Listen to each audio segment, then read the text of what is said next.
Il y a quelques années, en fait, j'avais besoin de changement, en fait. Je me retrouvais plus dans ce que je faisais au quotidien. Le métier que je faisais me plaisait pas du tout. J'avais une perte de sens comme plein de gens, en fait. Donc j'ai commencé à chercher un petit peu des formations qui pouvaient me permettre de rebondir. Mais c'est pour ça aussi que j'ai choisi la Green Management School, parce que je trouve que c'est une école qui permet à toute la société, au final, de se transformer. À l'origine, moi, j'ai un master en management de l'innovation. J'ai travaillé 5 ans dans l'innovation sociale à Paris.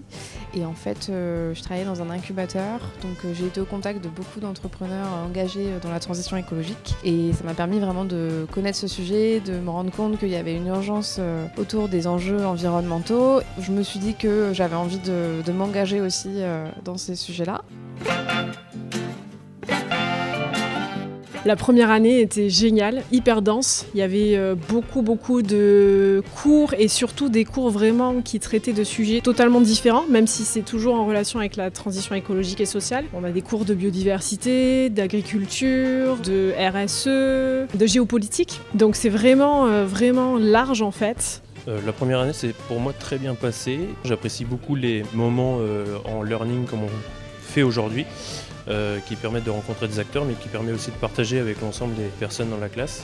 Parce qu'on a des profils très différents, des personnes qui travaillent en start-up, des personnes qui travaillent dans des grands groupes, et comme ça on peut voir les différentes visions, partager sur différents domaines également.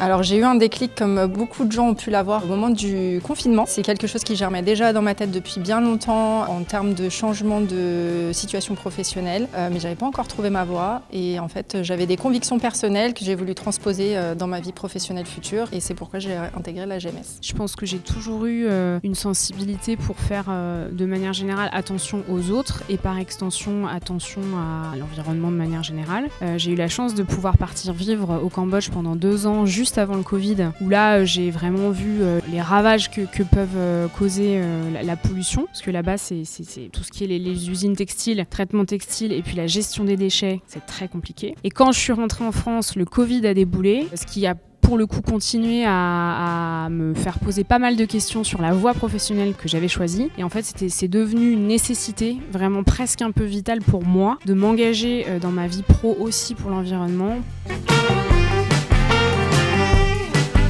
Je vais enfin entamer une nouvelle carrière, donc on verra sur quel type de poste je me positionnerai, mais j'aimerais bien intégrer soit un poste assez stratégique en RSE, plutôt dans des grands groupes, ou alors me positionner en tant que consultante RSE.